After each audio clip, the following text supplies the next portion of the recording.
Alvar Emberamanar GR Tiruvadigalai Sharanam, GR Tiruvadigalai Sharanam. We have been having bOdhayantha parasparam programs for the last little while. This time it's a new edition and it's a new idea also. We have some of our youth group members, Nitya and Aditya.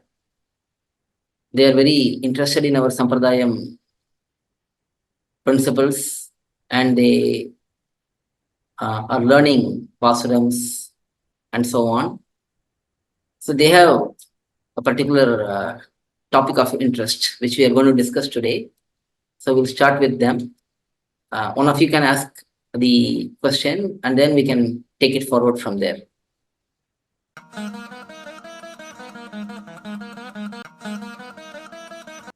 Okay. So the question was, how are the practices and the advice that pUrvAchAryas have given us, like how are they still relevant to this day? Yeah. Okay. Okay. So the practices of pUrvAchAryas and their instructions, the relevance of both of that in the current day and time. First of all, we have to see the practices need to be divided into two. One is our physical aspects. The other is our Atma-related aspects. Basically, developing good qualities and so on.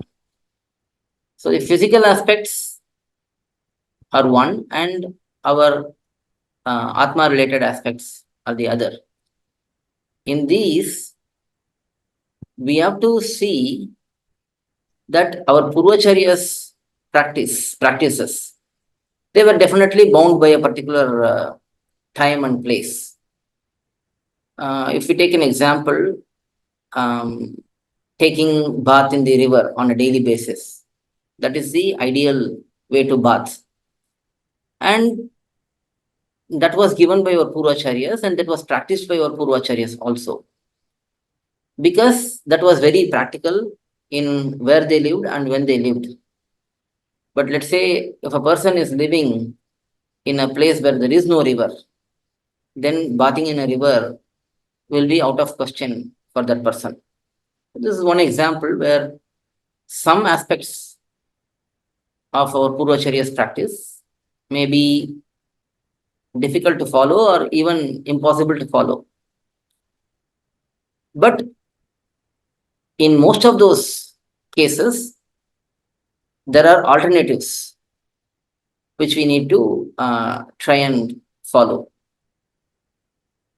So if we go back to this example of taking bath in a river, we can see if there is no river, we can see if there is any other natural resource like a pond, lake, or even a well or a tank. So we have to find out what is the next best in this particular aspect. This is just an example. So we have to wisely analyze every single aspect of our day-to-day activities, physical activities, and see how we can do it in the best way within the limited resources, within the limited situation and all of that. So if we can find a lake or a pond or a tank or a well, we can get water from that because the idea behind bathing in river is the river water will be always flowing. So there is less choice, less chance of impurities staying in one place. Because of the constant flow, the water will come from natural source, from the mountain. It comes down and there was no pollution back then. So the river water was considered as the best and pure resource of natural water. So that is the reason for it. And also the connection with the earth, the bhumi sambandham, that is what they say. Because of the Bhumi Sambandham, it is that Bhumi Sambandham purifies. It's the soil which purifies the water actually. It is the connection with the soil makes the water pure. So that water, even it may have certain deficiency. Let's say we go to take a bath in the river, and at that time we see a little bit of dirt. But because of the purity of the soil, the water is considered as pure still. Even though there may be a little bit of dirt, the water is considered pure. So this is the reason behind the concept of bathing in a river. So we have to see that natural source, whether it is coming from a mountain or whether it is coming from the groundwater. So in that case, we have to see what is the best alternative. And if let's say we don't have any other natural resource, then we have only, let's say, tap water. And in some places, the water is taken from the ground using a motor, an electronic device which brings the water up from the ground and fills the tank. If we can find a way to get the water directly from the ground without or before it reaches the tank, in some cities, like the place we live now, Sri Rangam, or even in many of the cities in our Bharat Desham, we have this option where the groundwater is directly can be collected through a tap when the motor is running. When the water comes up, it can be gathered and it can be used. Then it's also groundwater, direct groundwater. So it can be considered to be somewhat pure than taking it from the tank. Because what happens is when it goes to the tank, it stays there, it's stagnant. So any water which is preserved in a container, it becomes impure after a day. Technically, I mean, not like impure in the sense of physical impurity, but it becomes impure for our puja and all of that. So instead of using stagnant water, we can use the water from the ground directly, capturing water from the tap, which is not connected to the over tank or the storage place. So these are innovative ways we have to find out if we have to find alternatives. So this is just one example. So similarly, for each and every aspect, if there is a particular practice of purvacharya which cannot be followed by us, we have to see what is the best, next best, and try to follow it. But from the Atma perspective, whatever practice purvacharyas had, whatever qualities they developed, whatever principles they imbibed, those need to be understood clearly and we have to try to follow them as much as possible. For example, being a good human being, being very compassionate towards others, sharing the resources we have, being always in a devotional mood. All of these are for the Atma. We don't have any option to like leave them in choice. We have to try to develop these qualities without compromising. So this gives an idea initially for you. When we look at the practices and instructions of purvacharyas, the physical aspects and the philosophical aspects and Atma related aspects.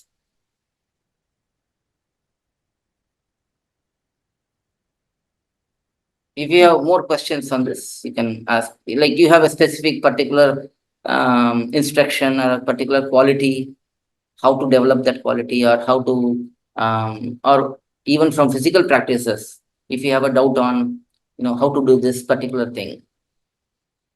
Like an example, like you are now applying Tirman and Sri Churnam, Urdu Pundra.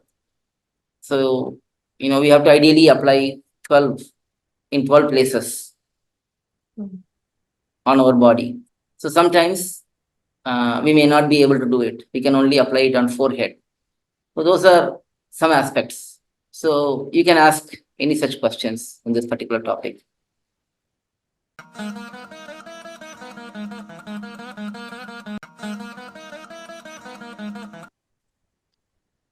Well, I've heard a lot of talks, right? And they usually also talk about how like acharyas they ask us like at least like daily to do something for Perumal, right? So before they do all sorts of kankirams like go to the temple regularly. But since we can't do that, would for example like Tiruvaradhanam, would that be like the replacement or like Yeah. equivalent, or do we have to do more? Yeah. So Kainkariams, which are part of our purvAchAryas instructions, that every Sri Vaishnava, every Bhagavata, every devotee should engage in Kainkariam, because Kainkariam is a very important aspect. As a Jivatma, we are all servitors to Bhagavan, servants of Bhagavan. If one is a servant, then one has to serve. Without service, one cannot claim that I'm a servitor. So this service, devotional service, is called Kainkariam. So Kainkariam can be done in many different ways. It's an important aspect. It's a combination of physical and Atma related activity, because Kainkariams most times they tend to be physical. You do something for Perumal, you do something for Acharya, you do something for the Bhagavatas, devotees. So all of these, they involve some kind of action. And these are all called Kaika Kainkariams, the Kainkariams which you do with our body. So such Kainkariams can be done in temple, and it can also be done at our homes. So for our Perumal, for example, we have Perumal at home. We can gather some flowers, we can make a garland, small garland, and we can offer that to Perumal. That is a Kainkariam. We can clean the puja room where the Tiruvaradhana Perumal is present, what we call as Koyilalvar, the place where Perumal is placed. That place can be cleaned on a regular basis. Let's say once every 2-3 days, you wipe off the dust, take out all the unnecessary things, or the whatever flowers we discarded. You remove them every day on a proper manner. Keep the place very, very neatly. Make sure that you wash the lamp and wipe it off on a periodic basis, every 3 days, every 2 days, every week or so. Make sure the utensils which we use in Perumal's Tiruvaradhanam are clean, like shiny. If they are silver, if they are copper, if they are copper, you apply some tamarind and salt, and if you wipe off the wipe it off with water and a cloth, if you apply some tamarind and salt and wipe it off, it will look very clean. So you can make the Perumal's room very, very pleasant for him. Similarly, in the Tiruvaradhanam, if your father is doing Tiruvaradhanam, you can assist him in preparing all the necessary materials for the Tiruvaradhanam. Have everything organized in the puja room, like have the utensils, have the lamp, have the incense, have the deepam, prasadam, everything. You prepare all of that. If your mother is cooking, then you bring the food for offering. So you can help your father in Tiruvaradhanam in this manner. All of these will be considered as physical Kainkariams. And then you can do Vachika Kainkariam. Vachika Kainkariam means you can do Kainkariam with your mouth. You can recite the pasurams, you can recite stotrams, when he is doing Tiruvaradanam, Aditya, you have learned Suktams, so you can recite Oh, yeah. Suktams during the Tirumanjanam, and both of you can recite Pasurams. After he does the Alankarasanam, after Pushpam, flower is offered, and then you can sit and recite the Pasurams. Whatever Pasurams, like Nityanusandhanam, or you can recite one Prabandham one day, another Prabandham another day, and so on. You can have a routine. And those are all Vachika Kainkariams. And then, let's say you are traveling, you think about Bhagavan, you think about his qualities, you plan how you can do Kaikariam when you get a chance. So those are all in your mind. So they are Manasika Kaikariams. So in this way, Kayika, Vachika, Manasika Kaikariams can be done by both of you.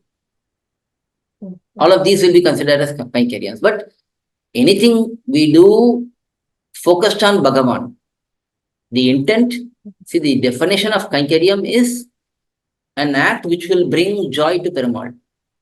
So if we recite Pasurams, if we help in Tiruvaradanam, if we, when we go to the temple, let's say, we see some dust on the floor, you wipe it off.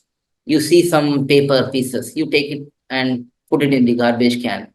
So all of these will bring joy in Perumal, that my devotee is taking care of my place. He is having the intent, first of all, to do Kaikariam, to do some seva, to do some service. So that itself will bring joy. So whatever brings joy to Perumal, whether it is a physical act or a act from our speech, or an act of mind, a thought. Let's say somebody is suffering, a devotee is suffering, you see that devotee and you feel bad for him. Oh, why is he suffering like this? Maybe Perumal should help him. Like that. Some gentle, kind thought. So all of these will bring joy in Perumal, that, oh, look, he is caring for my devotee.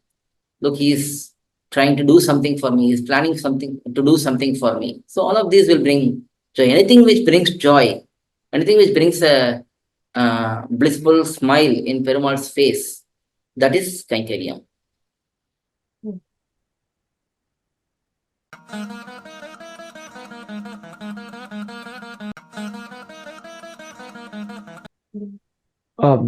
So the practices that our purvAcharyas have done. So for example, like having a bath in a river, if you don't do it, does it still count as a pavam? See, like the case of river bathing, there is alternatives. We have to try the alternatives. Let's say if we cannot do any of the ideal way of bathing, then it will definitely incur some sin, because Shastram says we have to bath to purify ourselves. But if the water itself is not pure, then we are not accomplishing the task. So that itself is a bit of a failure in our goal, right? Because we bath to purify ourselves. Maybe we get physical purity, like we put water, we put soap, and we smell nicely, and our body sweat, those are gone. But the internal purity is not achieved, because purpose of bathing is to get both internal purity and physical purity. If only one is achieved, then we are only half done with the goal. So that itself is a bit of a failure. But for these things, we have to think about it in a couple of ways. So let's say when we take bath, we have to pray to, there is a process, there is a procedure in bathing, for example. So we have to recite some shlokas, recite some pasurams, like Gangayil Punidamaya Kaveri Nadu Path. So this Tirumalai Pasuram, where we think about the Kaveri river, which is very, very dear to Perumal, where Perumal is present in Srirangam, surrounded by Kaveri river. So we think that the water we are taking bath is that Kaveri river. And then we also recite our Acharya's Taniyan before taking bath. We recite the Pasuram, Ninnavan Kirtiyum, Nil Ponalum, Drevengada Purpunamum, Vaikundanadum, that Pasuram. So all of these Pasurams, Shlokams, these bring the divinity to the water. Whatever water we have, at least if we recite these Pasurams and pray to Perumal, purify this water first, and then I will purify my body with this water. So when we pray sincerely, then there is some scope for the water attaining purity. Even though that purity was originally not there, by the power of the mantras and the shlokas and the pasurams, which are given by Bhagavan only. Bhagavan is the one who gives power to this mantras and shlokas and pasurams to purify these things like water, for example. So by that we get the purity, and we can be somewhat satisfied that even though we are not fulfilling the our duty in taking a pure bath, at least we are invoking the mantras and shlokas and pasurams and praying for Bhagavan's mercy on this particular situation, and purifying ourselves with that mercy. So these are alternatives. I mean, these are not ideal, but these are alternatives, and by Bhagavan's mercy, we will be avoided from acquiring sins in these cases. If we do it with sincerity, and if we do it with that devotion. So in any of these aspects, we have to try our best. But if that effort goes in vain and we cannot fulfill the activity perfectly according to Shastram, then we have to fall back and pray to Bhagavan that it is by his mercy and grace that we at least avoid acquiring sins from engaging in that activity. If you just do it casually, thinking that, oh, nothing will happen, then it is not good. Oh, okay. We have to at least atone. In these cases, oh, I feel so bad that I'm unable to do it correctly according to Shastram. So every activity we do. And for that, we have to acquire knowledge from Shastram, from Acharyas, from scholars, in each activity, how we should do and how we should engage. Once we have that knowledge, then we know if we are doing something wrong. At that time, we have to pray to Bhagavan and Acharya, Bhagavad Ramanuja, and ask their help in giving some remedy for the situation, because we are in that situation, which is, it's also due to our karma, but still, now we are in a helpless situation. So we can, as a helpless person, we can request for their mercy. And since they are merciful, they will definitely help us. Oh, okay. That makes sense, yeah. Okay. That should be. So is that good enough for the particular topic? Or do you have Yeah, any other? yeah. No, not in particular. No questions there. Okay. So as far as physical activities, we have to find out in each activity we do. So this is where knowledge is very important. In our sampradayam, there is a routine for everything, for waking up, for brushing our teeth, for taking bath, doing our sandhyavandanam and so on. And then doing Tiruvaradanam, and then eating. Even for eating, there is a particular process. We have to recite certain shlokas and then eat. And then other activities such as going to temple, doing kainkaryams. So in every one of those, we have certain standards, certain principles need to be followed, certain methods to be followed. So we have to learn and find out. Many of those aspects have been discussed in our website, in our videos. We have short explanation for how to take bath, how to do dhyanam, how to do various activities. So we can use those and other resources and first acquire the knowledge and then try to practice as much as possible according to purvAchAryas instructions. On the other hand, the other important aspect is we have to develop noble qualities. As Sri Vaishnavas, we have to be very, very dignified, very, very noble. We have to be elegant in our activities. We cannot just be like a, do everything casually without understanding the principles. So we have to have a deeper, profound understanding of things, and our vision should be very broad in seeing the world as wealth of Bhagavan. It's the property of Bhagavan. So we have to help every individual in a spiritual manner, not just bodily help, but spiritual help, share knowledge. Whatever we know, we have to share it with others and help others in a very noble way without any expectation and so on. So these qualities, they are also shown by our purvAcharyas, and we have to try to imbibe those qualities and live a very meaningful and purposeful life. So both aspects need to be seen and practiced.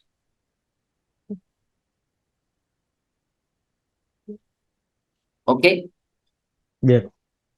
Sure. We'll meet some other time and discuss some other topic. Yeah, definitely. Yeah.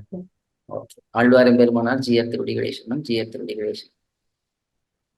Again, sorry. Shrimati Ramadharma. Alvar எம்பெருமானார் ஜீயர் திருவடிகளே சரணம் ஜீயர் திருவடிகளே சரணம். To learn such valuable information about our Sri Vaishnava Sampradaya, please download KOYIL, KOYIL app from Google Play Store or Apple App Store. Our website is koyil.org, KOYIL.org.